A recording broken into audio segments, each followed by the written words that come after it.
Fantasy Football Euro 2004. Now, tonight we'll be meeting recreating a glorious moment of English footballing history. And we'll be saying a big hello to Urs Meier. Hello! But first, a few things we noticed from watching the tournament so far. The first 90 minutes tonight was so boring that the commentators, Clive Tilsley and Andy Townsend, actually started playing I Spy. Footballers. Oh, they all began with F. Yeah. And people have said that they haven't seen much total football from the Dutch this tournament. But there's an even older Dutch tactic called total retaliation. Hey, dat is toch wel... Hey, Koen, beheers je alsjeblieft.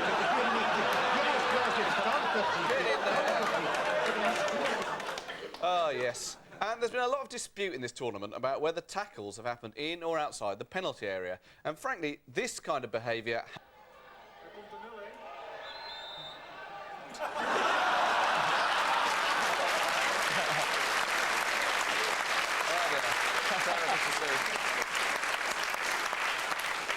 And now, Ron Atkinson stops laughing very abruptly.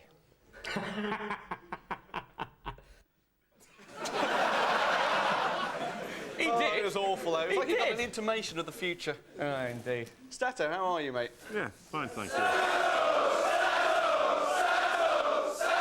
Oh, very sort of echoey tonight, wasn't it? I liked it. Do you have any emails? Yeah, we've had an email from Ian Webster from Bushy in Hertfordshire. His 4-year-old son Harry found a crisp which he thinks looks like Wayne Rooney. Ah, yes, we've got the Wayne Rooney crisp. There it is. Yes. It's good, I think.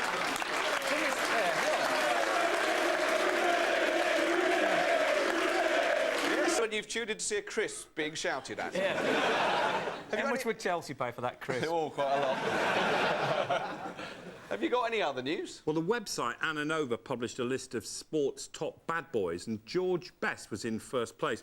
And quite rightly, they pointed out how unfair it was that the list included the 3 Leicester City players arrested in La Manga because all charges against them were dropped. Yeah, that was unfair. And actually, I'll tell you what else was unfair. I looked at this website, and according to it, the 3 players, right, here they are, were apparently Paul Dickoff, Keith Gillespie and Frank Skinner. That's true. Oh, That was on the website. I never knew you were even in La Manga. That's not actually funny, though. I don't want people thinking I play for Leicester City. Fair enough. Now, I think that the player the website meant was, of course, Frank Sinclair, which is an interesting bit of, you know, confusion, because we have to ask, can those 2 men be confused? Oh. Well, closer than I thought. Yeah, there's a certain similarity. Yeah. And now it's time for our brand new series. Let's all take a trip to... the Stoke City Supporters Club. By the time Stanley Matthews arrived in Stoke on the Friday evening, there was First Division excitement abroad in the town. And nowhere more than at the Supporters Club. The Stoke City. It's what I call First Division excitement. Oh, man. I love the Stoke City Supporters Club. That's excitement. That's true excitement, Yes. isn't it? Now, those of you who got through the semi-final tonight will have noticed a bloke called Jan Koller playing for the Czechs. We've got a clip of him here. I think he looks like Marco from Big Brother. Just look. Look. Ow! He does.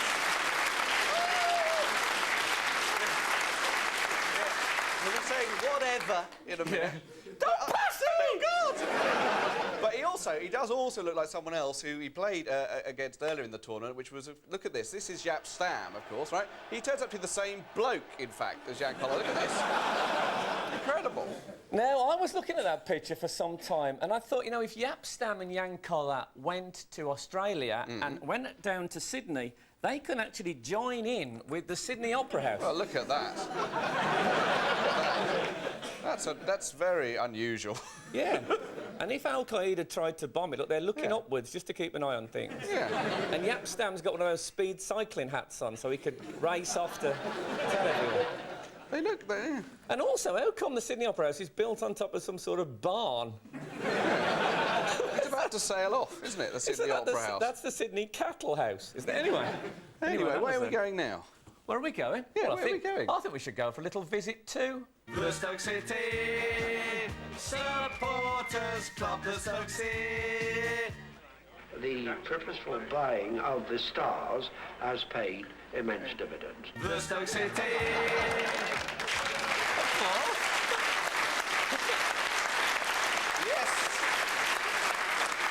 Yes, indeed. The purposeful buying of the stars has paid immense dividends. But you'll be saying that at Chelsea next season. I will Remember be. it. I will be saying it. Have you got any more interesting facts for us, Stafford? Well, you know the referee tonight, Pierluigi Collina. It was his last international match, and he's written an autobiography, and it's called The Rules of the Game. It's a big moment, isn't it, his last game? Yeah. Well, sad. Yeah, sad, really. A lot of people thought he'd get the final, but the German referee's got it, and you know, I think a lot of people are disappointed that he goes out on a semi, but never. Well, I've got out on a semi in my time, and it's done me all right, actually. You know, he's in his 40s now. Yeah. Anyway, what's in the book? Well, he reveals that he has a food phobia about chicken and all bird meat, and in fact, he writes, I can't bear the idea of eating an animal that has feathers. Really? Do you get animals that have feathers? Yeah. They're birds, aren't they? Yeah, birds are animals. Aren't they Didn't birds? you know that? Has no one ever told you that birds That's a are animals? separate category, isn't it? Birds and animals.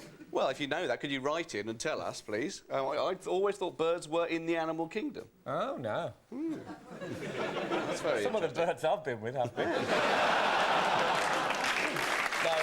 Don't really. Don't encourage that. That really was a joke, wasn't it, from the 1970s? It was, yeah, but I liked it all the more for that. What a weird thing, though. Yeah, very strange, yeah. Anyway, the thing is that we've noticed over this tournament that refs are becoming more and more like bigger and bigger celebrities, haven't they, Stato? Yeah. And actually, they're behaving like celebrities now. Even a linesman, we saw a linesman in a game, right? And he'd actually had a breast implanted, right? So he could just squeeze it before a game, just for his own comfort. Look, he's really enjoying it. He can't stop. Oh, it's lovely. Oh, he just found the peanut. Yeah. Oh, look at that. Oh, that was a lovely bit That's of a if squeeze. you had your own, that's what you'd be like, though. I would actually. I'd have two myself. I don't know about you. Yes. Not just the one. You know, sometimes when we do this show, we worry, don't we, that the people in the audience are a bit young. And Yeah. they don't get some of our references. They don't look too young tonight, No. actually, but yeah, No, we do. they look quite young Yeah. to me. Yes. We do worry that, don't Yeah, we? we do worry about that. The people we talk about, Derek Mountfield and Garincha and people like that. Dickie Davies. Dickie not- Davies. If you mentioned Dickie Davies, some of you would know him and some of you wouldn't, would you? Yeah? You would know, some of you don't know who he is. Well, you should know who he is. Look, here he is, right? Dickie Davies at his best on ITV's World of Sport. So that brings us to the end of our programme. Now let's have a look at the cup soccer that you can see on ITV.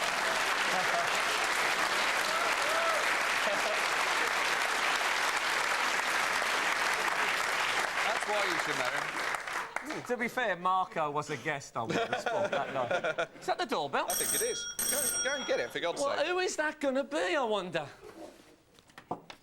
It's Richard Baker and Dickie Davies.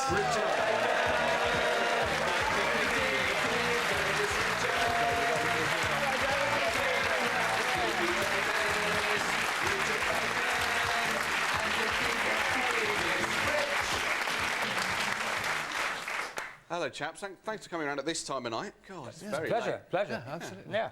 So you watched the game tonight? Yep. Yeah, are you still alive? Yep. Oh, well done. You know, it was a little boring, and I'll tell you what else. I think it's a bit of a shame that Greece are in the final, because there's something a little bit underwhelming about having Greece in the final of a tournament this size. I mean, at one time... You're not hoping to grab a takeaway on the way home, are you? Yeah. And also, I don't think you won't get a cab in Haringey now. I can tell you that. It's their day. In Athens, they won't give a toss whether the Olympics happen or not now, will they? No, that is true. No, But that's that's why we true. put it off for a week. Yeah. But I think at one time of day, you know, they were a great nation, and in a lot of ways it was the cradle of civilization. But its reputation has been tarnished in more recent years, because now, you know, you associate it with ill-prepared Olympic Games, you know, Club 1830 holidays, Corfu, stomach pumps, unwanted pregnancies. I associate it with the big horse they brought on. Yeah. That's what they should. That's right. That's what they should have done. Brought on a big horse halfway through the match. That would have worked perfectly. Of course, the French would have eaten it. Yeah. That's true. But that was last night. Last night's was a good game, wasn't it? Did you watch last night's game? Enjoyed it. I'll tell you what was great. It was a great second goal. For those of you who didn't see it, right, here is Manish's brilliant goal, right? Look at this, OK? Great goal, isn't it? It's a brilliant goal. Now, some of you may have missed it, because actually this is what went out on the telly in the first place. Corner. Good move, though, wasn't it, Portugal? It's been taken quickly. And Manish! That's actually what people saw. It's the cardinal sin. If a director misses a goal, it's the cardinal sin. It happened once in ITV in 1960. Yeah. They were covering an international... They were covering an international match, and they missed a goal. Really? Totally missed a goal. So what they did, it was a recording. So they went onto the pitch at Wembley, and someone rolled the ball into the net. Yeah. They cut it, put it together. There was a goal. Yeah. That actually happened. I'm guessing it wasn't live. It was not live. I said it was recorded. Oh, sorry. Oh, yeah. You weren't listening, were you? You've got to listen, Frank. Sorry, You've got to listen. Dickie. It's late. It's a bit late for me, I'll be honest with you. But the point about that is, it's quite an interesting point, because we were watching that game, and we felt robbed, really, because when you see a goal going like that, you want to get up and you want to cheer it, but in a replay, you can't really do that. It feels contrived and pathetic. They commit themselves to slow-mo straight away, you see, and on slow-mo, you miss it completely. Yeah, but we kind of went, It's like you wanted to do your reaction in slow-mo. You're right, like, yes. And the other thing is, after the goal, they showed the reaction of the Portuguese bench, right? And they even missed another special moment. If you watch this, in the background, look at Ricardo, the goalie, right in the background. Look, fabulous. Missed it. Completely missed. It was a big Rooney moment. You just caught it. And he was obviously thinking, oh, the cameras will be on. Oh my.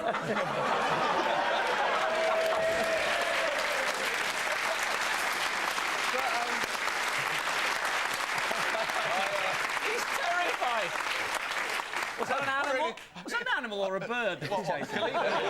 It's hard to tell. I think maybe that, they missed the goal, and it probably has something to do with the pressure of a live TV gallery. You know how difficult it can be in those environments. I mean, we've proved that on this scene. Yeah, we have. I had one once. I was doing a live show, and you got your earpiece in, and I could hear the director ordering a pizza. I mean, if memory serves, it was a Quattro Formaggio pizza. You weren't just on a motorbike, were you, at the time? Maybe. OK. It does happen a lot. We've actually got a clip here where it happened again, but this is a third division game. I think it's Torquay Carlisle. Is that right? And they missed an important incident in this, but I like why they miss it. Just watch this. This is fabulous. We have a visitor. Long ball played down towards David Graham. Simpson going rear. Is that a penalty? Yes, it is. Yes.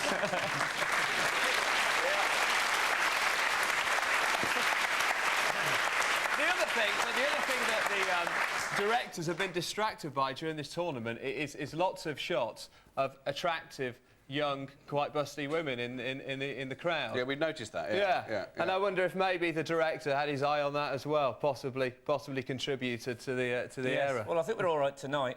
Maybe that's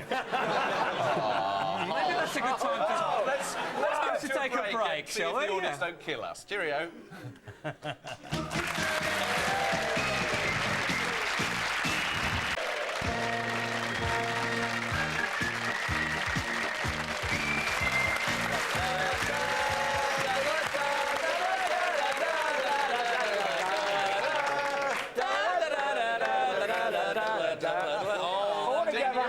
The memories come flooding back. Do they not? Oh, I'm straight into the wrestling. I know. Where's Kelly? You've done a Les Kelly joke now. What? No one will get that. What, Les Kelly? I don't care. Dickie will get it. Well, I thought he would. Anyway. I got it. What do you make of the old Smyer, Dickie? I mean, do you think it's been good or bad? No, he's all right. He was right, actually. Yeah? He was right. No, you see, we don't agree with all I thought this. that might get the reaction. No, he was right. What do you think, Richard? Terry committed the foul. Yes, he did. That's true. Yeah, I think... No. If he'd been on the other side, you would have said yes. It's a Dickie, I thought it was a goal. I've got to be honest with you. It was a goal, but it was a disallowed goal. Right.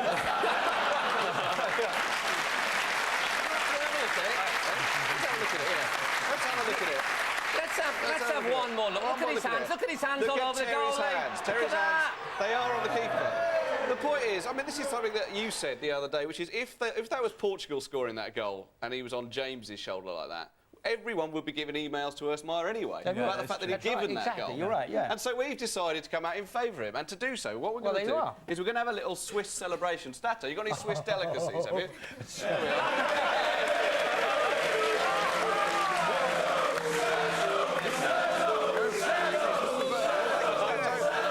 Actually, would either of you like some of this? This is a... What is it? Well, what it is, this is actually something that my mum bought me for my 40th birthday. Absolutely true. It's a Kirsch Swiss horn. Look at this. I don't know why she bought it for me for my birthday. It's completely true. It's true, isn't it, Mother? Yes, completely.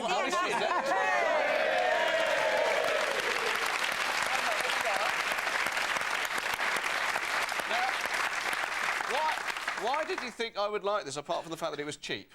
It was the most expensive present you got. Oh, that's great news. Thanks very much. I bet you didn't like it when it was bought for you originally. Well, thank you very much, Mother. Would you like some of the Kirsch, Dickie? Yeah, sure, why not? OK, would you like some? Yeah, sure. Yeah, OK. thanks. Oh, lovely. We've actually got Urs. We've actually got Urs in the audience. Urs, do you want some? He does look a bit like Urs. Does look a little bit He's got like a Brentford shirt on. Have we got a shot of Urs? I mean, there's going into hiding, mate, and there's going into hiding. So anyway, I wonder if there's something I'd like to ask a referee, if there was one here, about this tournament. Thank you. And I knew who'd know, and that's the referee of the 1994 League Cup final, Keith Cooper. Well, Keith Cooper, is he here? Are you there, Keith? Yeah, I'm here, Frank. How are you? I'm very well, thank you. Now, something I'd like to ask you about is in last night's semi-final, Cristiano Ronaldo got booked for taking his shirt off. Right. Now, was that fair? Well, the rules say that if you're advertising with the undershirt or you're causing trouble in the crowd, then you should be cautioned. But I didn't think he was doing that, Frank. But in fact, they changed the rules today, would you believe? And if you do a la Ravanelli and lift your shirt, as of from today, you will be cautioned. So Marco from Big Brother's in big trouble. Yeah. He lifts shirts on a regular basis.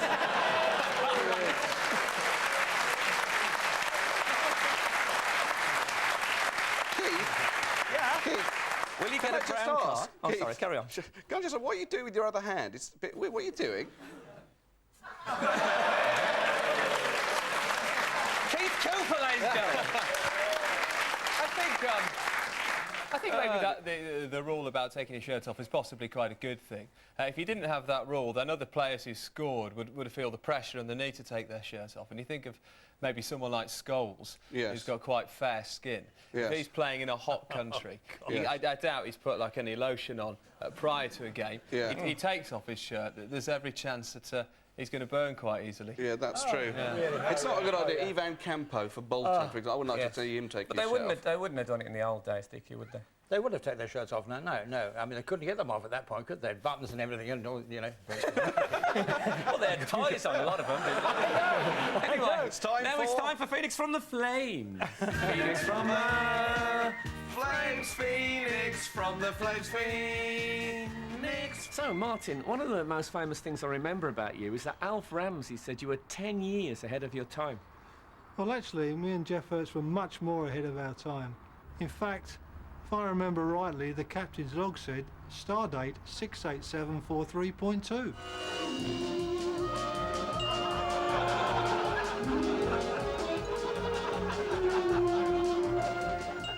Anyway, Martin, we're here to recreate the goal you scored for England in the 1966 World Cup final.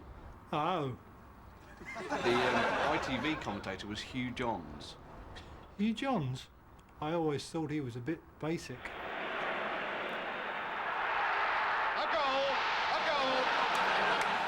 Well, yeah, it's a bit basic, but at least he did say it twice. He said bloody everything twice. It's there! It's there! It's the equaliser! It's the equaliser! Hurst is the scorer! Jeff Hurst the scorer! Jeff Hurst the scorer! Martin, is there a part of you that wishes the game hadn't gone into extra time? Because then you'd have been the scorer of the winning goal in the World Cup final. Yeah, and Kenneth Wolstenholme would never have said, they think it's all over. It is now. Well, actually, I sort of preferred what Hugh Johns said.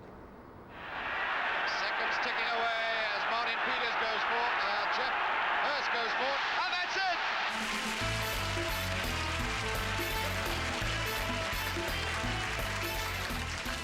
Hello, and welcome to another edition of Seconds Ticking Away as Martin Peters goes Jeff Hurst goes forward.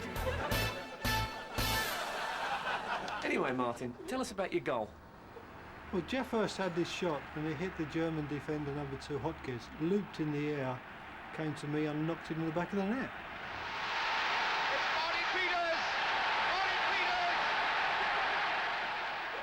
God, Hotchkiss must have got some nasty stares from his teammates after that. Yeah, and he really didn't like stairs.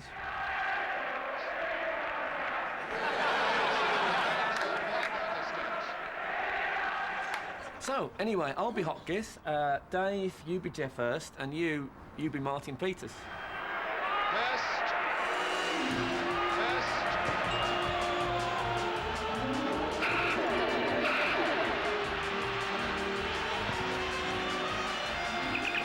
Beam it up.